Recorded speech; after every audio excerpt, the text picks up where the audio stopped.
Oke, Assalamualaikum warahmatullahi wabarakatuh.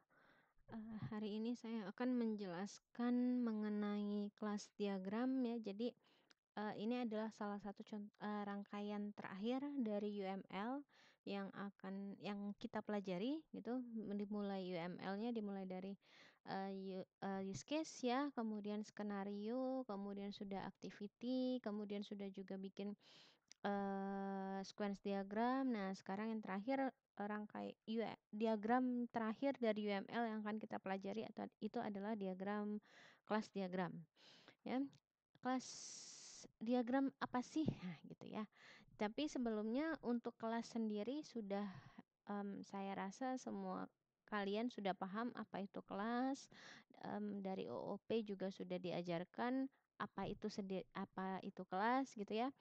Kelas adalah sebuah spesifikasi yang jika diinstansiasi akan menghasilkan sebuah objek dan merupakan inti dari pengembangan dan desain berorientasi objek. Jadi, kalau OOP itu memang fokusnya membuat kelas, nanti kelas itu akan diinstansiasi menjadi sebuah objek. Jadi, kelas itu yang abstraknya, objek itu yang bagian yang nyatanya, gitu ya. Nah, kelas menggambarkan keadaan, atribut properti suatu sistem, sekaligus menawarkan layanan untuk memanipulasi keadaan tersebut. Jadi, sebuah kelas itu menggambarkan atribut ya, terdiri dari atribut dan metode. Jadi, menggambarkan keadaan yaitu atribut atau propertinya dan layanan atau manipulasi keadaan yang kita sebut dengan metode. Jadi kelas diagram itu adalah kelas ya, penjelasan di atas tadi. Nah, sekarang kelas diagram ini menggambarkan struktur dan deskripsi kelas, package dan objek serta hubungan satu sama lain seperti containment, pewarisan, asosiasi dan lain-lain. Jadi kelas diagram ini menggambarkan hubungan antar satu kelas dengan kelas lain. Gitu ya. Apakah hubungannya dia berupa pewarisan, inheritance gitu ya, nanti cara menggambarkannya berbeda. Kalau misalkan dia hanya berhubungan asosiasi, cara menggambarkannya berbeda. Ini jadi kelas diagram itu adalah hubungan antar satu kelas. Di dalam kelas itu ada package, dijelaskan juga untuk struktur hubungan atau struktur kelasnya. Ya, jadi di dalam kelas diagram menggambarkan hubungan antar satu kelas dengan kelas lain. Nah, untuk kelas sendiri ini sebenarnya diulang-ulang terus ya. Ada tiga area. Yang pertama ada namanya, atribut sama metode. Kemudian memiliki sifat atau access identifier yaitu private, protected sama public. Ada satu lagi ya sebenarnya default. Tapi yang biasa paling sering dipakai itu adalah private, protected sama public. Jadi saya lewatkan saja. Nah, ini contoh ya. Rewardnya, jadi misalkan domainnya ini sudah kalian pahami juga mungkin pada saat OOP, ini adalah abstraksinya, kemudian di sini adalah model domainnya. Jadi ada abstraksinya sebuah bus misalnya seperti itu, maka model domain di dalam objek oriented dia dibuat menjadi sebuah kelas bus. Kelas bus nanti atributnya apa disertai dengan metodenya apa. Kemudian ada mobil, car, ini adalah abstraksinya, kemudian dimodelkan dalam bentuk objek oriented, dia menjadi sebuah kelas car dengan atribut dan metodenya. Nah, kebetulan bus sama car ini adalah turunan atau spesifikasi dari vehicle, dari kendaraan. Jadi dua-dua ini termasuk ke dalam kategori kendaraan. Jadi dibuat seperti ini. Jadi hubungan antara bus, vehicle sama car itu adalah turunan dari vehicle. Jadi cara penggambaran kelas diagramnya dia digambarkan seperti ini. Yang anaknya yang menuju ke bapak. Nah, begitu. Kemudian misalnya kan ini cup ya, gelas gitu ya, cangkir, di model abstraknya seperti ini dan dimodelkan menjadi cup, atributnya apa dan metodenya apa. Nah, ini adalah contoh dari model domain yang ada di objek oriented. Nah, ini objek ya. Objek sudah kalian tahu sendiri juga bahwa objek adalah gambaran dari entity baik dunia nyata atau konsep dan batasan dan pengertian yang tepat. Jadi, objek ini mewakili sesuatu yang nyatanya. Jadi, kalau kelas itu adalah abstraksinya, sedangkan kalau objek itu adalah bentuk nyata. sering sekali saya kasih contoh misalkan kelas mahasiswa. Mahasiswa itu bentuk mahasiswa itu sendiri nggak tahu yang mana. Tapi yang ada adalah bentuk dari objek kelas mahasiswa. Objek kelas mahasiswa siapa? Ya kalian. Misalkan Ani, namanya si Ani. Ani itu adalah objek dari kelas mahasiswa gitu. Tapi mahasiswa sendiri nggak tahu objek, nggak tahu bentuknya bagaimana, nggak ada. Dia hanya sebuah abstraksi saja. Tapi benda nyatanya itu menjadi sebuah objek. Ya, objek juga dapat berupa konsep seperti proses kimia, transaksi bank, permintaan dan pembelian ya. Bisa berupa selain berupa benda ya, bisa juga berupa konsep. Setiap objek dapat memiliki tiga karakteristik ya tadi ya, state, status, behavior, dan identitas. Nah, biasanya kalau sebuah kelas itu digambarkan dia menjadi seperti ini. Ya, di atas ada kelas name, kemudian diikuti dengan atribut-atributnya apa, kemudian ada metode-metodenya atau operasinya apa. Oke. Nah, kelas dapat merupakan implementasi dari sebuah interface, yaitu kelas abstrak yang hanya memiliki metode. Jadi, kalau di dalam OOP kalian sudah diajarkan juga eh, ada kelas nyata, ada kelas abstrak, ada kelas interface. Jadi ada tiga tahapan kelas ya. Kalau kelas nyata itu dia bisa langsung dibuat menjadi sebuah objek nyata ya. Misalkan mahasiswa, dia bisa langsung dibuat menjadi objek mahasiswanya. Ada sebuah kelas abstrak itu yang setengah nyata, setengah enggak. Jadi ada yang tidak punya. Jadi sebuah kelas kan ada metodenya. Nah, ada metodenya yang tidak ada body, gitu ya. Sebuah kelas ada metode yang punya body, ada yang enggak. Jadi ada sebuah kelas abstrak. Jadi setengah nyata, setengah enggak. Dan satu lagi ada kelas interface. Interface itu lebih abstrak daripada abstrak. Nah, jadi kalau interface itu semua metode yang ada di dalam kelas interface itu badinya nggak ada semua. Dia hanya punya headernya saja. Ya, tidak punya body. Itu sebenarnya sudah dijelaskan pada saat OOP. Ya, jadi kelas abstrak dan kelas interface itu nggak bisa menjadi objek. Tidak bisa dibuat dalam objek. Tapi yang bisa dibuat objek itu adalah kelas nyata. Nah, ini implementasi dari sebuah kelas ya. Nanti untuk penggambaran di dalam kelas diagram itu akan berbeda. Ya, ada tandanya. Jadi kalau dia berupa kelas interface ada tandanya, kalau dia berupa kelas abstrak ada tandanya juga, kalau dia berupa kelas nyata dia ada tandanya juga. Gitu. Interface ya tidak bisa langsung diinisialisasi tapi harus diimplementasi dulu menjadi sebuah kelas. Jadi interface itu sebenarnya bukan sebuah kelas ya sebenarnya. Didukung oke. Kelas juga dapat dikelompokkan menjadi package. Jadi kalau misalkan kelas kalian banyak, biasanya kalau di NetBeans juga kita sudah membuat satu package dulu, terus bikin di dalam package tersebut ada beberapa kelas. Nah, itu dikelompokkan menjadi sebuah package. Digambarkan juga di dalam kelas diagramnya.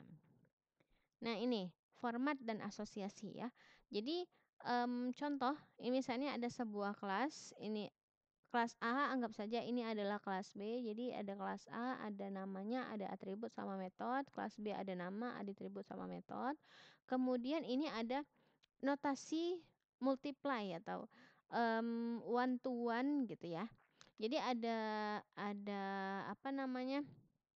Tanda one kalau satu itu one and only one, 0 bintang none atau more, kalau satu bintang one or more, kalau 0 satu none atau one. Jadi maksudnya apa? Kalau misalkan seperti ini tandanya satu, berarti kelas ini hanya diinstansiasi menjadi objek hanya satu kali. Ya, hanya satu kali. Tidak boleh lebih, nggak boleh kurang. Hanya satu kali, tepat satu kali. Tapi kalau misalnya dibuat seperti ini ya, satu titik-titik bintang. Berarti kelas ini ya, kelas ini bisa menjadi objek satu atau lebih. Boleh satu, boleh dua kali diinstansiasi menjadi objek, bisa menjadi 3 objek, 4 objek silakan. Tapi minimal satu. Minimal satu Dia minimal pasti 1 kali menjadi objek. Tapi kalau misalnya saya ubah, di sini 1 bintang bukan 1 bintang, tapi 0 bintang ya. Berarti kalau 0 bintang, kelas ini bisa saja tidak diinstansiasi menjadi objek atau bisa diinstansiasi. Misalnya mau tidak jadi diinstansiasi menjadi objek ya sudah. Atau misalkan dia diinstansiasi 1 kali, 2 kali, 3 kali, 4 kali terserah. Tapi dia boleh tidak dijadikan sebuah objek. Beda sama yang 1 0 tadi, 1 bintang. Kalau 1 bintang pasti 1 kali, minimal 1 kali dia. Tapi kalau 0 bintang dia bisa tidak ada instansiasi menjadi objeknya. Nah, yang 1 atau 0 itu pilih salah satu. Kalau dia boleh tidak diinstansiasi atau dia boleh diinstansiasi tapi hanya 1 kali. Tapi kalau 0 bintang bisa lebih dari 1 gitu ya. Tapi kalau 0 1 tepat 1 kali. Gitu. Ya, beda. Jadi satu kelas ini ya, sebuah kelas ini bisa menginstansiasi atau membentuk objek dari kelas ini bisa berkali-kali kalau ceritanya seperti ini. Satu kelas A bisa membuat objek dari kelas B itu 1 atau lebih, tapi minimal 1. Minimal 1 kali dia dibuat objeknya. Bisa juga lebih. Begitu. Kalau ceritanya seperti ini ya contohnya. Tapi kalau di kita biasanya jarang sekali multiply ini dipakai notasi ini. Karena kita hanya melihat format hubungannya saja, asosiasinya saja. Kalau misalnya garis seperti ini hubungan asosiasi biasa. Seperti itu. Ini cerita tentang multiply. Nah, sekarang ada relationship of class. Jadi hubungan kan kelas diagram menggambarkan hubungan antara satu kelas dengan kelas lain. Nah, ini ada relationship ya, hubungannya ada 3 macam. Yang pertama is a, has a, sama other. Yang pertama is a termasuklah ke bagian generalisasi, realisasi sama atau bisa disebut dengan inheritance. Jadi kalau inheritance kan hubungan antara bapak sama anak gitu ya. Is a atau bisa juga disebut dengan generalisasi dan spesialisasi. Spesifik, general sama spesifik gitu ya. Kalau generalnya si bapak, spesifiknya si anak. Nah, ini adalah hubungannya is a. Nah, kalau has a itu adalah hubungan asosiasi atau whole part. Biasanya disebut dengan whole part. Ya. Bukan asosiasi, has a memiliki ya, dia jadinya whole part. Jadi dia kalau sebenarnya sudah dijelaskan juga harusnya sudah di OOP ada hubungan whole part. Jadi misalkan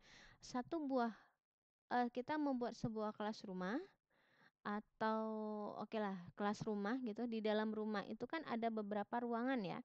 Ada ruangan tamu, ada kamar, ada kamar mandi, ada dapur misalnya.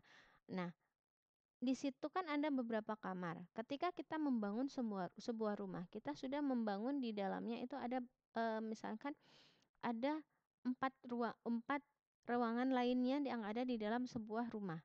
Jadi misalkan ketika rumah itu dibangun, berarti kita otomatis juga membangun ruangan yang ada di dalam rumah tersebut. Itu adalah whole part. Ya, bagian di dalam ruangan, di dalam rumah. Jadi ketika rumah tersebut hancur, maka ruangan-ruangan yang kita buat di dalam rumah tadi ikut hancur. Itu adalah bagian whole part. Jadi dia memiliki apa? Misalkan rumah kita membuat sebuah mirip kayak inheritance tapi berbeda ya. Dia hubungan ada di dalamnya bagian. Misalnya kita membuat sebuah kelas rumah, di dalam kelas rumah dia whole-nya adalah rumah. Partnya apa? Partnya adalah kamar tidur, ruang tamu, misalnya dapur, kamar mandi. Nah, itu adalah part dari si rumah. Jadi ketika kita membangun sebuah rumah, kita pasti mengincludekan juga part-part tadi. Partnya bikin kamar tidur, bikin ruang tamu, bikin kamar mandi, bikin dapur. Tapi ketika rumah itu dihancurkan, nggak mungkin dong kalau rumah hancur, nggak mungkin kan ruangannya masih tetap ada. Pasti kalau rumahnya hancur, ruangannya juga pun ikut hancur. Itu adalah bagian dari whole part atau has a. Kemudian kalau other itu adalah banyak beberapa relationship lainnya, ada asosiasi, ada dependensi.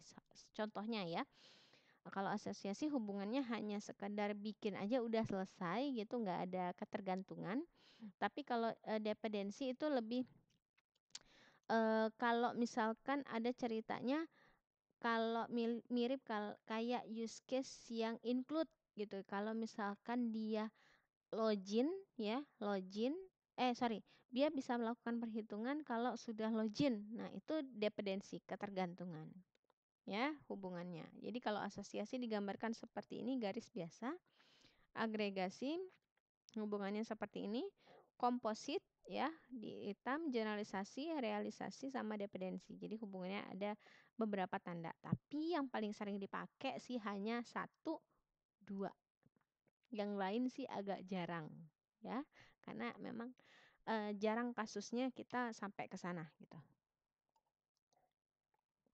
Nah, ini ya bisa dijelaskan atau bisa kalian baca sendiri, asosiasi hubungan statis antar kelas yang menggambarkan kelas yang memiliki atribut berupa kelas lain.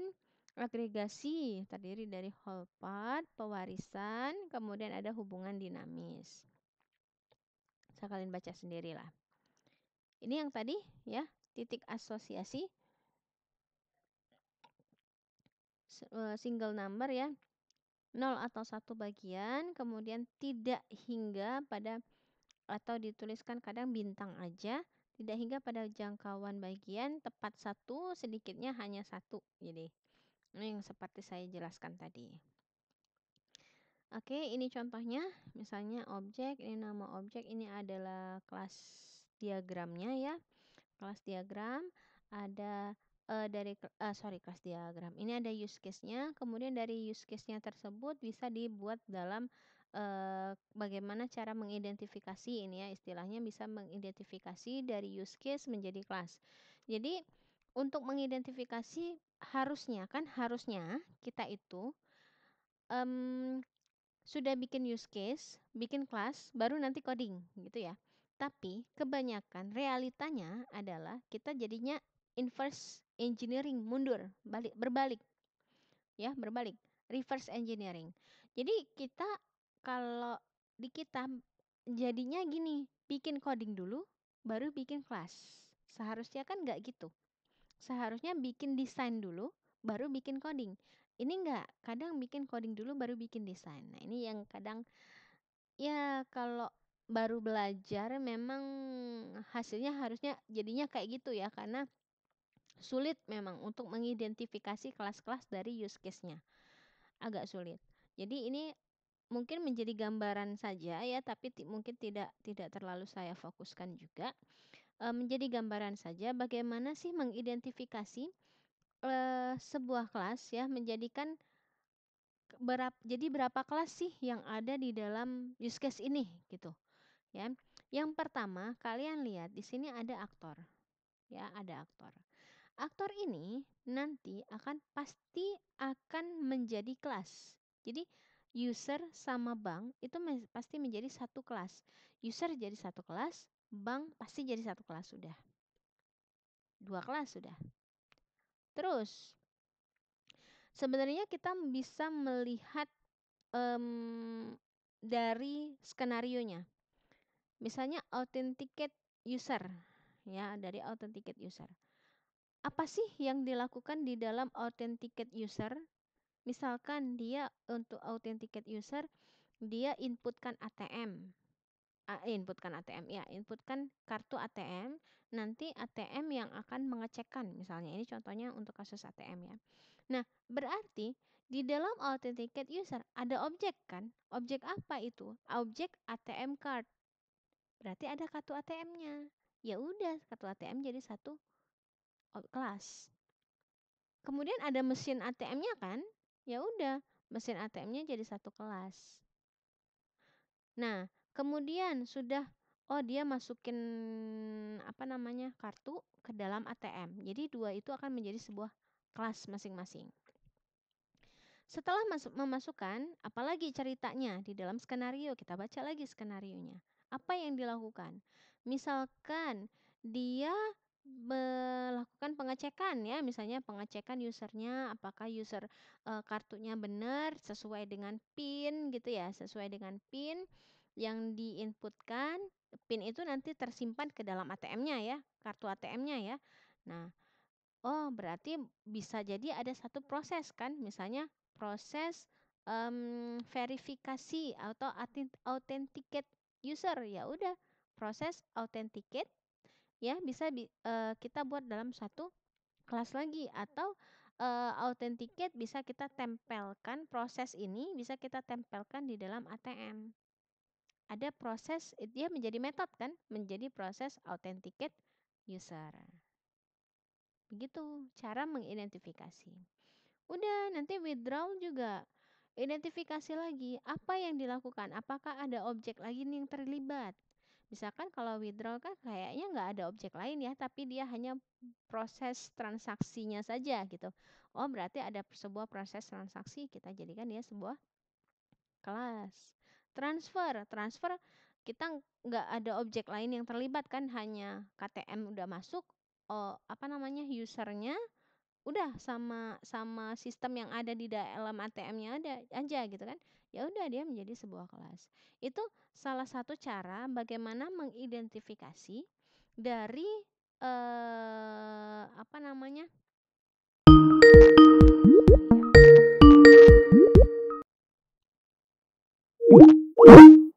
Oke, sorry ya. Nah, itu salah satu cara bagaimana mengidentifikasi kelas ya, mengidentifikasi kelas yang dari use case-nya. Dari use case. Tapi kalau kita biasanya dari codingnya udah ada coding baru bikin use case-nya. Sebenarnya lebih bikin use case, bikin kelasnya. Sebenarnya lebih gampang yang seperti itu. Kalau seperti ini lebih susah karena apa? Kita harus mengira-ngira, dan biasanya orang yang membuat dari use case ke kelas diagram ini atau mengidentifikasi kelas dari use case-nya itu biasanya orang yang sudah expert banget. Sudah terbiasa berpikirnya apa saja yang akan terlibat, kemudian metode-metodenya apa saja. Karena kita bukan hanya kelasnya saja ya, tapi atributnya juga harus sudah ada, metodenya juga harus sudah ada. Gitu ya, tapi ya saya kasih tahu lah caranya. Oke, contoh diagram ini ya, contoh yang agregasi, person multiply menjadi company, detailnya. Oke, ini ya komposit ya, bagian. Kalau ini yang person dia agregasi, kalau ini yang komposit yang saya bilang apa namanya, whole part tadi, handle, engine, tire menjadi sebuah car. Ini yang inheritance ya, hubungan misalnya furniture jadi apa, chair, kemudian turunannya lagi jadi executive chair sesuai dengan atribut. Cara penggambarannya itu anak menunjuk ke bapak. Kalau yang whole part tadi dari ya partnya menunjuk ke whole-nya siapa.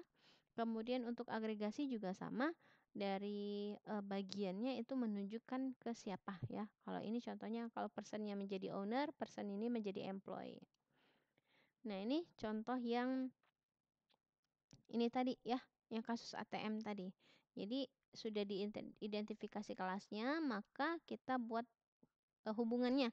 Sudah diisi kelas masing-masing dan juga metode-metodenya, kemudian hubungannya bagaimana antara bank, saving account, ATM card. Misalnya transaction dibagi menjadi dua, dia menjadi inheritance ya, transaction, withdraw, ini transfer transaction, seperti itu ya. Nah, ini hubungannya adalah asosiasi. Oke, nah jadi di sini kalian perhatikan bahwa saya tadi menyebutkan ada 3 macam kelas ya. Ada yang pertama kelas nyata, yang kedua kelas abstrak, sama kelas inheritance, kelas interface. Nah, salah satu ciri dari kelas nyata yang bisa menjadi objek, kelas yang langsung bisa menjadi objek itu biasanya ada beberapa format sih, ada beberapa format. Itu format yang pertama contohnya seperti ini.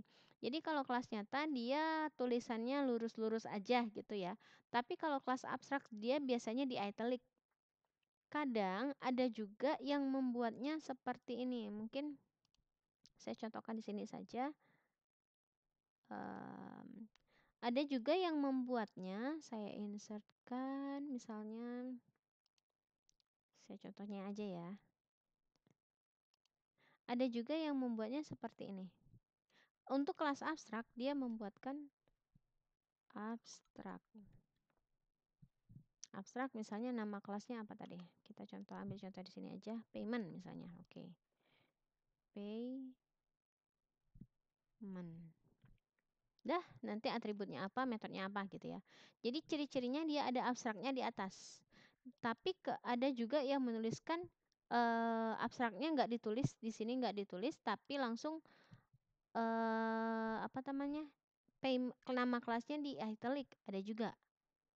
Tapi kalau untuk interface, kelas interface itu sama juga, tapi diganti bukan abstrak tapi interface. Tuh. Misalnya interface paymentnya menjadi interface. Gitu. Jadi kelihatan bahwa oh ini adalah kelas nyata biasa yang langsung bisa menjadi objek. Oh kalau misalnya payment ini, oh ini adalah sebuah kelas abstrak. Oh ini berarti adalah kelas interface. Misalnya jangan payment, misalnya apa ya, color misalnya. Anggap aja deh, contoh ini aja. Nah, oh color ini adalah kelas interface. Seperti itu. Ya, ciri-ciri dari ketika kalian membuat kelas diagram, kalau kalian ingin mendesain kelas tersebut menjadi kelas interface ataupun kelas abstrak, ada ciri-cirinya, penggambarannya. Jadi, oh berarti orang tahu bahwa kelas payment itu adalah kelas abstrak, kelas color itu adalah kelas interface. Itu ya. Nah, ini ya sama sih contohnya ini student register course, kemudian instructor kelas, satu instructor, satu teacher, bisa jadi satu atau banyak asisten gitu ya.